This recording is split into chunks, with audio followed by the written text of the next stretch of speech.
శివ ఎయిర్పోర్ట్లోకి అడుగు పెట్టడానికి పరుగులు పెడుతూ వచ్చాడు. కానీ తన అవతారాన్ని చూసి అక్కడ ఉన్న సిఐఎస్ఎఫ్ గార్డ్ తనని లోపలికి వెళ్ళనివ్వలేదు. ఎక్కడికి వెళ్తున్నావు? సార్ ఇంకో 30 నిమిషాలు యుఎస్ ఫ్లైట్ ఉంది సార్. Please sir. ముందు నువ్వు టికెట్ చూపించు. టికెట్ లోపల ఉంది నా మేనేజర్ దగ్గర. Please sir. నడు, అలా కుదరదు. టీకారి, ఇది ఎయిర్పోర్ట్, బస్ స్టాండ్ కాదు. దూరిపోతున్నావు, వచ్చి వెళ్ళి. మీకు దండం పెడతాను, నా ఫ్లైట్ ఉంది యుఎస్ కి అరగంటలోనే. ప్లీజ్ సార్, టికెట్ లోపల ఉంది. టీకారి, నీ బట్టలేమో మాసిపోయాయి, చెప్పులకేమో చిల్లులున్నాయి. ఏమంటున్నావు? నీకు ఫ్లైట్ ఉందా అరగంట తర్వాత, అది యుఎస్ కి? అరే, కలలో అయినా చూసావా నువ్వు ఏరోప్లేన్ ని? ఓ బయటికి. దండం పెడతాను సార్, నా ఫ్లైట్ ఉంది సార్. ప్లీజ్ సార్, వెళ్ళనివ్వండి ప్లీజ్. వెళ్ళవు కదా, వెళ్ళు. Please sir, please sir, please sir. చావగొట్టి పనికి రాకుండా చేస్తాను నిన్ను, అర్థమైందా?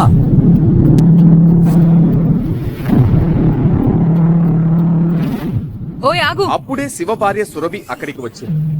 తను ఆ ఊళ్ళోనే చాలా డబ్బున్న సికా ఫ్యామిలీ మెంబర్. తన భర్త శివ సిఐఎస్ఎఫ్ సెక్యూరిటీ ముందు కాళ్లా వేళ్లా పడడం చూసింది. శివ సురభిలు కేవలం పేరుకే భార్యాభర్తలు. ఎందుకంటే సురభి వాళ్ళ తాతయ్య బలవంతం వల్లే ఆ పెళ్లి జరిగింది. ఆ తర్వాత శివ సురభి వాళ్ళింట్లో ఇంటల్లుడిగా నౌకరిలా కాలం గడుపుతూ ఉన్నాడు.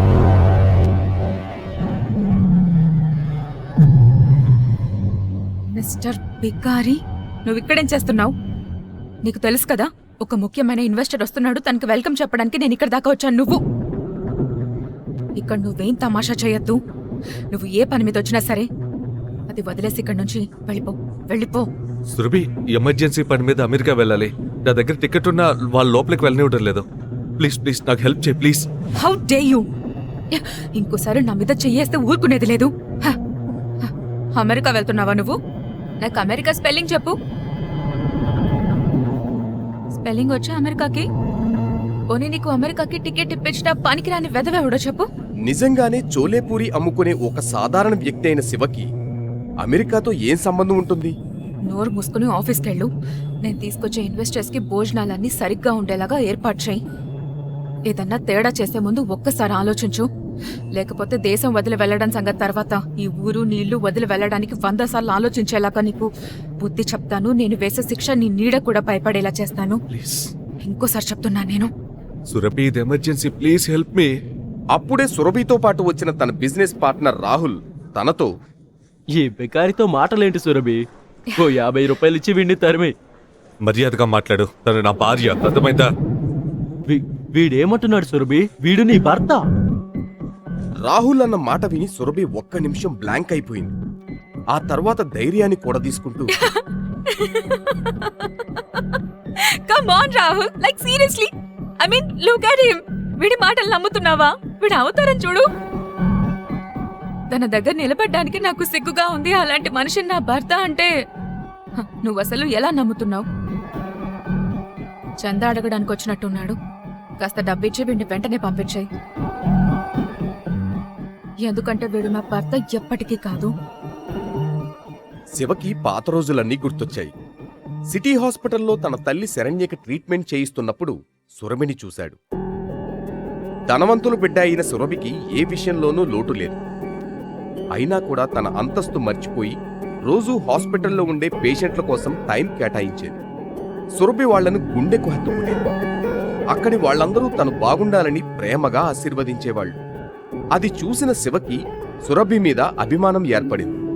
ఆ క్షణంలోనే తను సురభికి తన మనసిచ్చేశాడు. కాని ఎవరికి తెలుసు వాళ్ళిద్దరూ నిజంగానే కలుస్తారని.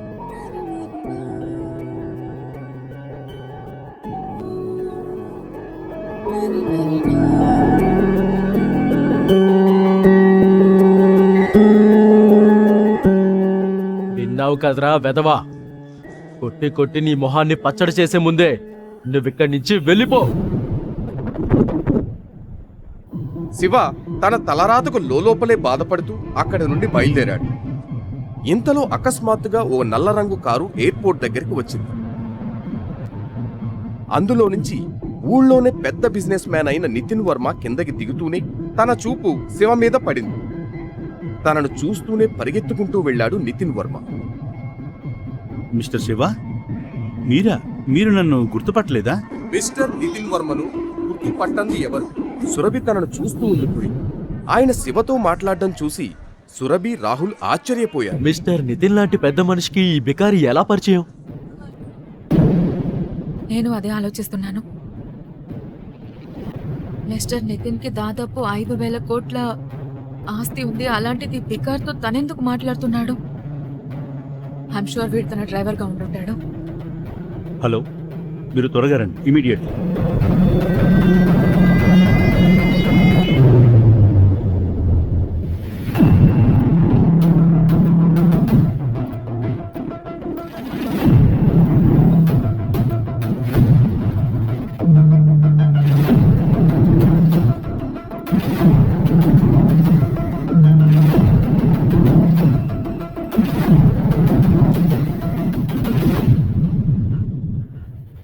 మిస్టర్ నితిన్ ని అడుక్కొని ఆ బికారి ఎయిర్పోర్ట్ లో ఎంటర్ అయ్యాడు.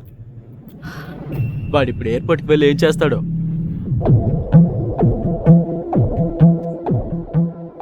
Excuse me, mister Nitin Varma right? Hi, నా పేరు సురభి, సికా గ్రూప్ సీఈఓని. Please don't mind me asking, కానీ ఇప్పుడు మీరు ఇక్కడ మాట్లాడిన వ్యక్తి అసలు తను మీకు ఎలా పరిచయం? అంటే చూడ్డానికి తను బికారిలా ఉన్నాడు కదా, ఆ బికారి మీకెలా తెలుసు అంటున్నా? You mean mister Shiva? Are you kidding? మీరు మిస్టర్ శివని వికారి అంటున్నారా? బహుశా మీరు మార్కెట్కి కొత్త అనుకుంటా మేడం, లేకపోతే ఇలాంటి చెత్త ప్రశ్న వేయరు. సరే, నేను వెళ్తాను. మిస్టర్ నితిన్ మాటల వెనుక ఉన్న మర్మమేమిటో అర్థం కాక ఉండిపోతుంది సురభి. మరోవైపు శివ వేగంగా ఎయిర్పోర్ట్లోకి పరిగెడతాడు. అక్కడే ఉన్న తన మేనేజర్ శివని చూస్తూనే, ఇదిగోండి మీ యూఎస్ టికెట్, ఇది మీ ఫోన్. త్వరగా గేట్ నెంబర్ 3కి వెళ్ళండి, మీ దగ్గర ఎక్కువ టైం లేదు. Please go. Thank you. Shiva వేగంగా గేట్ నెంబర్ 3 వైపు పరుగు తీశాడు. తను ఒక 2 అడుగుల్లో గేట్ నెంబర్ 3 చేరుకుంటాడనగా అకస్మాత్తుగా తన ఎదురుగా ఒక వ్యక్తి వచ్చాడు. శివని గుద్దుకుని అతను కింద పడిపోయాడు.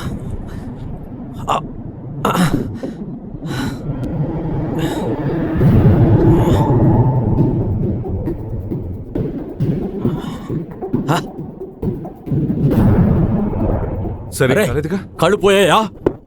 ఆ? ఇది ఎయిర్పోర్ట్, మీ కాలనీలో పార్కు కాదు, తెలుసా? అయినా ఈ బికారిని ఇక్కడికి ఎవరు రానిచ్చారు? తొందరలో ఉన్నాను, అందుకే ఇలా నా ఫ్లైట్ తప్పిపోతుంది, వెళ్ళనివ్వండి please. Sorry sir, please. Stay here. నేను తలుచుకుంటే నువ్వు ఫ్లైట్లోనే కాదు, ఈ ఎయిర్పోర్ట్లో 2 నిమిషాలు కూడా ఉండలేవు, తెలుసా? నీకు తెలీదు నువ్వెవరిని గుద్దావో, తెలుసా? రేయ్, మా సార్ని గుద్దుతావా? ఆయన ఎవరో నీకు తెలీదు. ఆయన ప్రైమ్ ఎయిర్లైన్స్ కి ఓనర్. సార్, నా ఫ్లైట్ కూడా ప్రైమ్ ఎయిర్లైన్స్ దే. ప్లీజ్, నేను మీకు సారీ చెప్తున్నాను, నన్ను వదిలేయండి ప్లీజ్. కొంచెం ఎమర్జెన్సీ, ప్లీజ్. ఎమర్జెన్సీరా? టికెట్? నా టికెట్. నేను కూడా చూస్తాను నీలాంటి బికారి నా ఎయిర్లైన్స్ లో ఎలా ఎక్కుతాడో. ప్లీజ్. అర్థమైందా? సార్, ఏయ్, ఆ టికెట్ చింపాయి. టికెట్, నా టికెట్ సార్, నా Lying టికెట్. down. అక్కడే ఉంచండి. Stay there. అర్థమైందా? ఏయ్, టికెట్ చించాయి.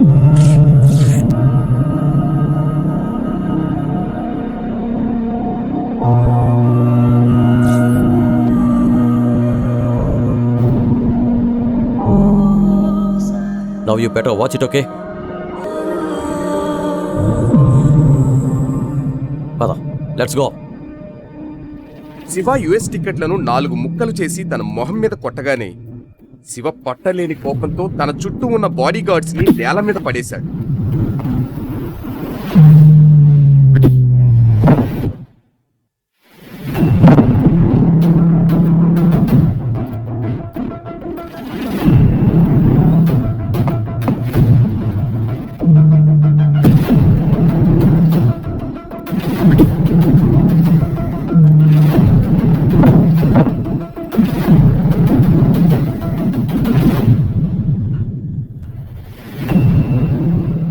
How dare you! నా టికెట్ చించడానికి అసలు నువ్వెవరివి? ఓ ఎయిర్లైన్ కి ఓనర్ కాగానే నువ్వు చాలా పెద్ద మనిషి అనుకుంటున్నావా? 10 నిమిషాలు, ఇంకో 15 నిమిషాల్లో నేను నాశనం చేస్తా, తెలుసా? 10 నిమిషాల్లో నాశనం చేస్తాడట. చాలా పొగరుంది కదా నీకు. ఉమ్? వెళ్ళు, నేను ఎక్కడే ఉంటాను. వెళ్ళు, ఏం చేస్తావో చూపించు. ఆకు. ఉంటాను. చాలా మందిని చూశాను.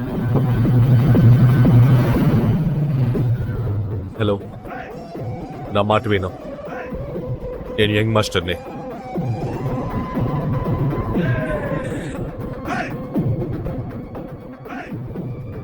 డియర్ ప్యాసింజర్స్, ప్రైమ్ ఎయిర్లైన్స్ సేవలను వెంటనే నిలిపివేయడం జరిగింది. దానివల్ల మీకు కలిగే అసౌకర్యానికి చింతిస్తున్నాము.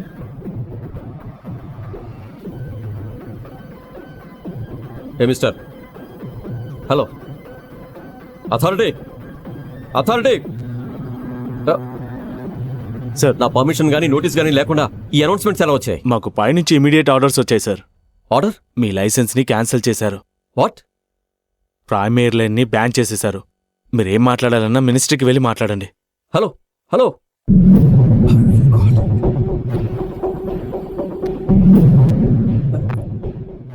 చెప్పాను కదా 10 నిమిషాల్లో నాశనం చేస్తా అని. నీ ఎయిర్లైన్స్ని బ్యాన్ చేస్తా, రోడ్డు మీదకి తెస్తా. కానీ నువ్వు మామూలు మనిషివి కదా, ఇదంతా ఎలా చేయగలిగావు? హా? నేను కోటీశ్వరుణ్ణి, నా దగ్గర పవర్ ఉంది. నా ఎయిర్లైన్స్ని బ్యాన్ చేయడానికి ప్రైమ్ మినిస్టర్ ఆర్డర్ కావాలి. హా? కానీ తను కాల్ చేసి ఎలా ఎలా ఇప్పుడు నీ ఎయిర్లైన్స్ మాత్రమే బ్యాన్ అయింది. ఇండియాలో ఫ్రాడ్ చేసి స్విస్ బ్యాంక్లో దాచిన డబ్బు గుర్తుందా?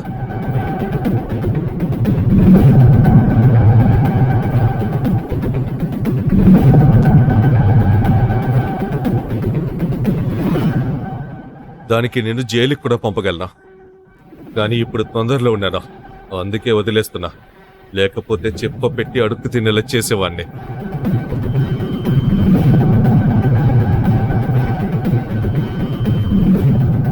సార్, మీరిప్పుడు యూఎస్కి వెళ్ళడం చాలా అవసరం. అందుకే మీకోసం నేను ప్రైవేట్ జెట్ అరేంజ్ చేశాను. మనం ఇప్పుడే వెళ్ళాలి sir. Private jet? Private jet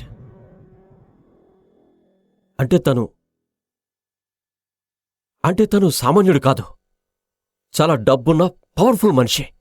చూడు, నీ పేరేంటి?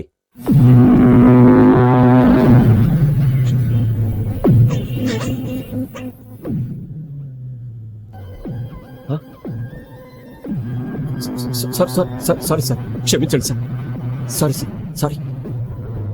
నాకు ముందే తెలిస్తే నేనే మీకు ఒక ప్రైవేట్ జెట్ అరేంజ్ చేసేవాడిని. Please sir, please forgive me sir. ఇక మీదట ఇలాంటి పొరపాటు చేయను. అసలు ఎయిర్లైనే లేదు, ఇక ఏం తప్పు చేస్తావు?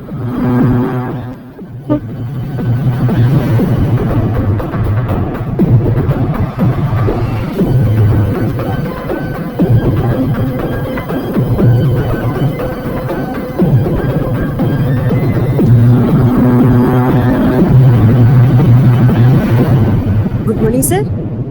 Morning. Sir, bag please. It's all right. Sir, please give me. I will keep it.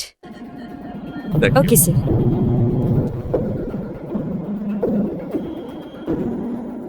అప్పుడే యుఎస్ నుంచి ఒక కాల్ వస్తుంది. హలో. శివ సార్, మీరు ఇక యుఎస్ రావాల్సిన అవసరం లేదు.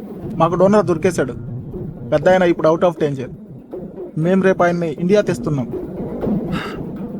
Thank god. నేను భయపడిపోయాను. Keep me post. Okay? Okay sir.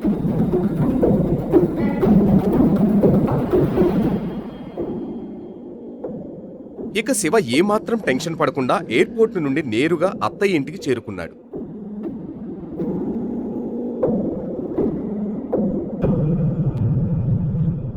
అక్కడ రోజులాగానే శివ తన అలవాటు ప్రకారం చేతిలో సురభి లంచ్ బ్యాగ్, చెవిలో ఇయర్ ఫోన్స్ తో ఆఫీసుకు వెళ్ళాడు. గుడ్ మార్నింగ్ మేడం, ఎలా ఉన్నారు? ఇవాళ క్లైమేట్ చాలా బాగుంది కదా. Hello, how are you? ఏమైంది? ఏమైంది? ఇంత టెన్షన్ ఎందుకో? నువ్వు రోజంతా నౌకర్లా పనిచేస్తూనే ఉంటావా? ఎప్పుడన్నా న్యూస్ చూడవా? నువ్వు ఇంత పెద్ద బిజినెస్ ఫ్యామిలీ అల్లుడివి, కానీ ఏం జరుగుతుందో తెలీదా? నిజంగా నాకేం తెలీదు. చూడు, ప్రభుత్వ టెండర్లు దొరక్కపోవడంతో సికా ఇండస్ట్రీస్ భవిష్యత్తు అయోమయంలో పడింది. ఈ 200 కోట్ల టెండర్ మీదే ఆ కంపెనీ ఆశలు పెట్టుకుంది. కానీ ఇప్పుడు ఆ టెండర్ కూడా చేజారిపోవడంతో ఇప్పుడు అందరి దృష్టి సురభి మీదే ఉంది. తనేం చేయబోతుంది?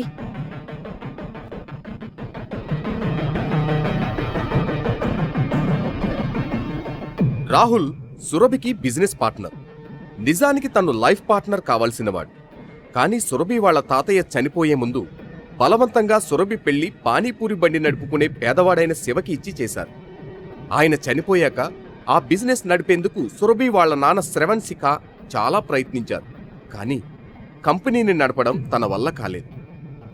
ఆ టెన్షన్ తన ఆరోగ్యం మీద చాలా ప్రభావం చూపించింది. ఒకవైపు నష్టాలు పెరిగిపోవడంతో సురభి కంపెనీ బాధ్యత తీసుకుంది.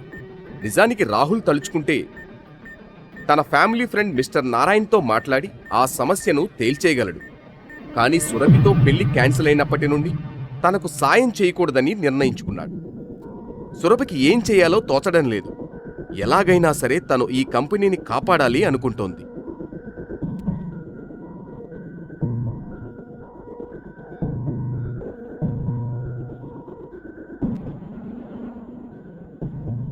టెండర్ రాకపోవడం వల్ల మన ఇన్వెస్టర్స్ వెనక్కి వెళ్ళిపోయారు. ఇన్ఫ్యాక్ట్ ఇదిగో ఈ బ్యాలెన్స్ షీట్ కూడా ఏం బాలేదు. They don't have trust in us anymore. ఇలాగే ఉంటే గనుక మన కంపెనీ త్వరలో దివాళా తీస్తుంది. అరే లేదు లేదు లేదు లేదు లేదు no, this cannot happen. I can't let this happen.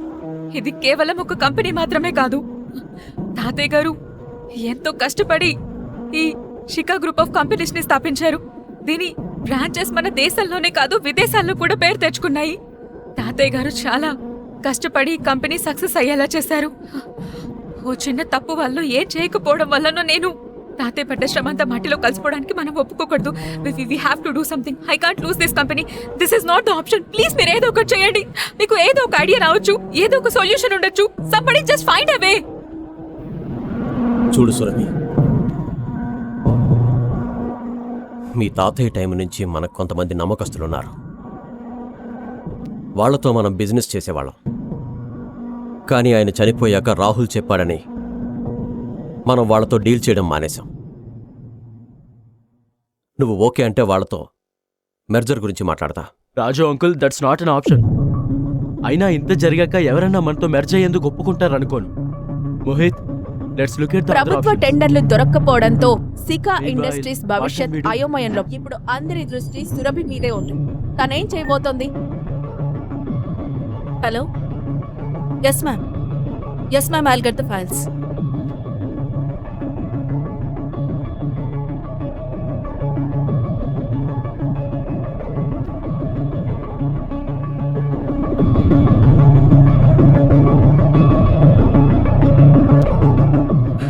Surabhi ఎక్కడుంది? శివ, నువ్వు ఇంటికి వెళ్ళు. నేను వెంటనే ఈ ఫైల్స్ ఇవ్వాలి మేడంకి. సురభిని అర్జెంట్గా కలవాలి. I need to meet her right now please. Shiva, నా మాట విను. ఇంటికెళ్ళు. మీరెక్కడికి వెళ్తున్నారు? Meeting room.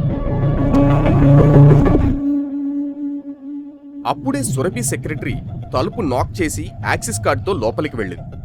తన వెనకాలే శివ కూడా లోపలికి వచ్చేశాడు. శివని చూస్తూనే అక్కడున్న వాళ్ళంతా అనీజీగా ఫీల్ అయ్యారు.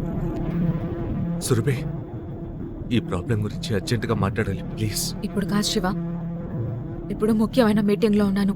ఇంకా ఇది నాకు చాలా చాలా ఇంపార్టెంట్ మీటింగ్. నువ్వు 5 minutes టైం ఇవ్వు నాకు. కబుర్లన్నింటికి ఇప్పుడు నా దగ్గర అస్సలు టైం లేదు. 5 ప్లీజ్ minutes వెళ్ళు నువ్వు ఇక్కడి నుంచి. సొల్యూషన్ ఉంది. ఇక్కడ మీటింగ్ జరుగుతోంది. ఎక్కడి నుంచి వచ్చాడో బికారి. అయినా కంపెనీ విషయాల్లో నీకేంటి పని? నువ్వెవడివి? ముందుగా ఈ మనిషిని బయటకు పాపు. వీడి వల్ల ఈ సమస్యలన్నీ. నీ డెసిషన్ నువ్వే తీసుకో ప్లీజ్. సెక్యూరిటీ, సెక్యూరిటీ, వీడిని బయటికి తోసేయండి. సార్ సార్, నేను చూసుకుంటాను. మీరు మీటింగ్కి వెళ్ళండి ప్లీజ్. వదలండి, వదలండి, మేడం. కానీ సార్ తనని బయటికి పంపమని చెప్పారు. వదలండి. తనేమన్నా దొంగ? తను సురభి మేడం భర్త, శిఖా ఇండస్ట్రీస్ ఇంటి అల్లుడు. అది కూడా మర్చిపోయారా? Sorry madam. Thank you Mrs Varma. మీరిచ్చే గౌరవంలో 10వ వంతు కూడా సురభి ఫ్యామిలీ నుంచి దొరకదు. Thank you. ఈ ప్రాబ్లం గురించి అర్జెంటుగా మాట్లాడాలి ప్లీజ్. మిసెస్ వర్మ శివంను ఆఫీస్ టెర్రస్ మీదకి తీసుకువెళ్లి అడుగుతుంది. శివ, ఆ, నువ్వు లోపలేమంటున్నావు? కంపెనీని ప్రాబ్లం నుంచి కాపాడగలవా? ఎలా? ఎలా కాపాడగలను అది మీకు ఇప్పుడే చెప్పలేను, కానీ మీ నుంచి నాకు హెల్ప్ కావాలి మిస్సెస్ వర్మ. కంపెనీవి కొన్ని డీటెయిల్స్ కావాలి. ఏం డీటెయిల్స్? నాకు షేర్ హోల్డర్స్ ఇన్వెస్టర్స్ లిస్ట్ కావాలి. బ్యాలెన్స్ షీట్ కూడా చూడాలి. అప్పుడే ఏమైనా చేయగలను. లోపల జరిగిన గొడవ తర్వాత ఆఫీస్లో ఎవ్వరూ కూడా నీకు హెల్ప్ చేయడానికి రెడీగా ఉండరు. కానీ ఒక్క మనిషి మాత్రం నీకు హెల్ప్ చేయగలరు. అది కూడా నువ్వు ఒప్పించగలిగితే. ఎవరు? Raj sir. I think he can help you. తను సురభి వాళ్ళ తాతయ్యకి చాలా దగ్గర. కానీ ఎప్పుడైతే రిషబ్ ఆఫీస్కి వచ్చాడో తనను సైడ్ లైన్ చేసేశాడు. ఆయన ఓ చైన్ స్మోకర్. తను ప్రతి గంటకి సిగరెట్ తాగడానికి వస్తాడు. నువ్వు తన కోసం వెయిట్ చేసి మాట్లాడడానికి ట్రై చేయి. సరే. నేను కిందకి వెళ్తున్నా, సరేనా? శివ అక్కడే ఉండి రాజ్ సార్ కోసం వెయిట్ చేస్తూ ఉంటాడు. మధ్యలో తన జేబులోంచి ఫోన్ తీసి ఒక వ్యక్తికి ఫోన్ చేశాడు. హలో, ఎలా ఉన్నారు నితిన్ వర్మ? అరే శివ గారు, ఈవేళ మిమ్మల్ని కలుసుకున్నాను. మీ కాల్ కూడా వచ్చింది. నా టైం చాలా బాగుంది. చెప్పండి సార్. మీతో చిన్న పని ఉంది. ఆర్డర్ ఇవ్వండి sir.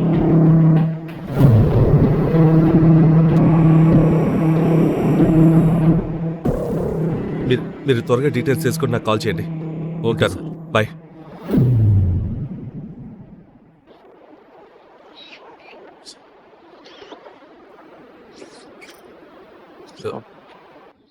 Raj sir, Purushottam group Sika group మధ్య మెజర్ ఏమైంది?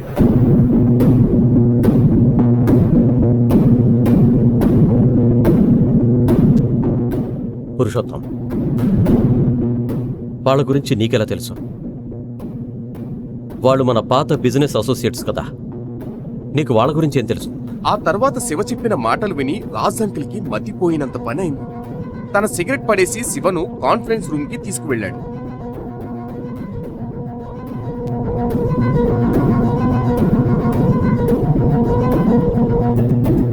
ఈ పనికిరాని వాడు ఇంకా ఇక్కడే ఉన్నాడా?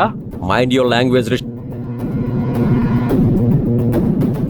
సురభి, మనం ఓసారి శివ ఏం చెప్తాడో కూడా వింటే బాగుంటుంది. తన దగ్గర ఓ ప్లాన్ ఉంది. ప్లాన్? వీడో వేస్ట్ ఫెలో. రాహుల్, నీ వయసు ఉంది కదా,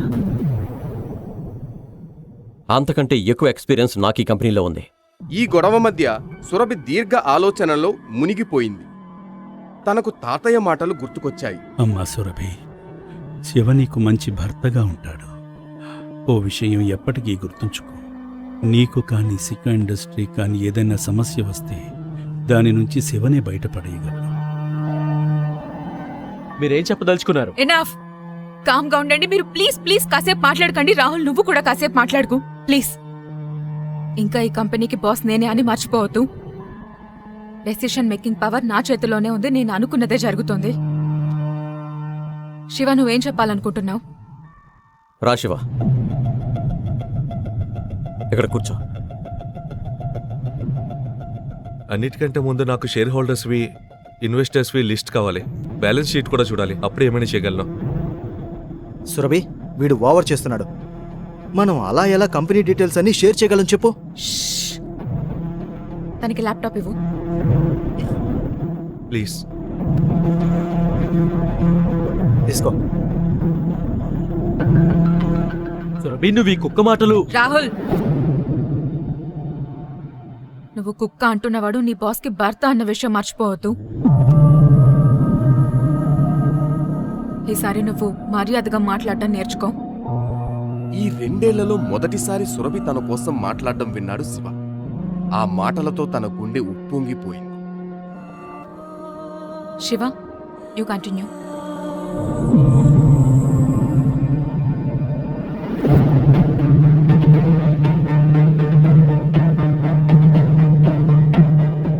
బ్యాలెన్స్ షీట్లో ట్రాన్సాక్షన్స్ అనుమానంగా ఉన్నాయి. ఇన్వెస్టర్స్ కంపెనీ వదిలి వెళ్ళడంలో కూడా ఓ ప్యాటర్న్ కనిపిస్తుంది. ఏదో తేడాగా ఉంది. అరే, ఏమంటున్నాడు వీడు? ఏదేదో వాగుతున్నాడు. నువ్వు గాలి మాటలు ఆపి పడిపోతున్న మన షేర్లని ఎలా కాపాడాలో చెప్పు. మన కంపెనీ షేర్లని బైబ్యాక్ చేయాలి. సింపుల్. అరే వా, చాలా అద్భుతం. చాలా కొత్త ఐడియా ఇచ్చావుగా నువ్వు. మోహిత్, అరే వీడేమనుకుంటున్నాడు, మనం దీని గురించి ఆలోచించలేదనా? కామ్గా ఉండు. శివ, మన దగ్గర ఫండ్స్ ఎక్కడున్నాయి? 1 minute నాకు 1 minute. ఆ మాట అంటూనే శివ తన ఫోన్ నుంచి ఒక కాల్ చేశాడు. తన ఫోన్లో అన్న మాటలు విన్న అందరికీ మతిపోయింది. రాహుల్, మోహిత్ నోరు తెరుచుకుని మేనేజర్ గారు. ఉండిపోయారు. నా మాట శ్రద్ధగా వినండి. మొదటి విషయం, పురుషోత్తం గ్రూప్ నుండి సికా గ్రూప్కి వెంటనే 500 కోట్లు ట్రాన్స్ఫర్ చేయండి. ఇంకో విషయం, పురుషోత్తం సికా గ్రూప్స్ మధ్యలో మెజర్ అనౌన్స్ చేయండి. చివరిగా ఓ మాట, మేధా ఇండస్ట్రీ షేర్లన్నీ కొనేయండి వెంటనే. శివ మాటలు విన్న సురభి ఆశ్చర్యపోయింది. ఓ సాధారణ ఇంటల్లుడిలా ఉండే తన భర్త పురుషోత్తం ఇండస్ట్రీస్తో తన కంపెనీ మర్జ్ గురించి మాట్లాడటం నమ్మలేకపోయింది. తను శివతో ఇలా అంది. శివ, ఎవరు నువ్వు? Breaking news! ఇప్పుడే అందిన వార్త. పురుషోత్తం ఇండస్ట్రీస్ సికా గ్రూప్ తో మెర్జర్ అవుతున్నట్టు ప్రకటించింది. ఈ వార్తతో సికా ఇండస్ట్రీస్ కి మంచి రోజులు మొదలయ్యాయి. ఇప్పుడు సికా గ్రూప్ షేర్స్ మళ్లీ పరుగులు తీస్తున్నాయి. దేశంలోనే పెద్ద కంపెనీ అయిన పురుషోత్తం గ్రూప్ తో మెర్జర్ అవ్వడం సికా గ్రూప్ కి గొప్ప లాభంగా మారబోతోంది.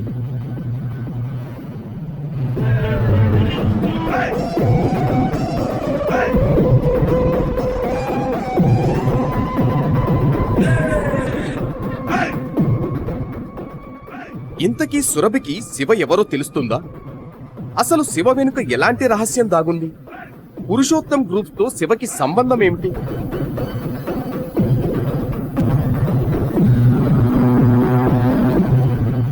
పైసా పైసా కోసం తప్పించే శివ దివాళా తీస్తున్న సికా కంపెనీకి 500 కోట్లు ఎలా ఇవ్వగలిగాడు? బికారిగా ఉండే వ్యక్తి ఎలా సికా పురుషోత్తం ఇండస్ట్రీస్ మధ్య మర్జ్ సాధించాడు? సికా ఇండస్ట్రీస్ నుంచి టెండర్ జారిపోవడం వెనుక రాహుల్ కుట్ర ఉందా? ఈ ప్రశ్నలన్నింటికీ జవాబు తెలియాలంటే క్రింద ఇచ్చిన లింక్ ని క్లిక్ చేసి పాకెట్ ఎఫ్ఎం యాప్ ని ఇన్స్టాల్ చేసుకోండి. Stay tuned to Pocket FM.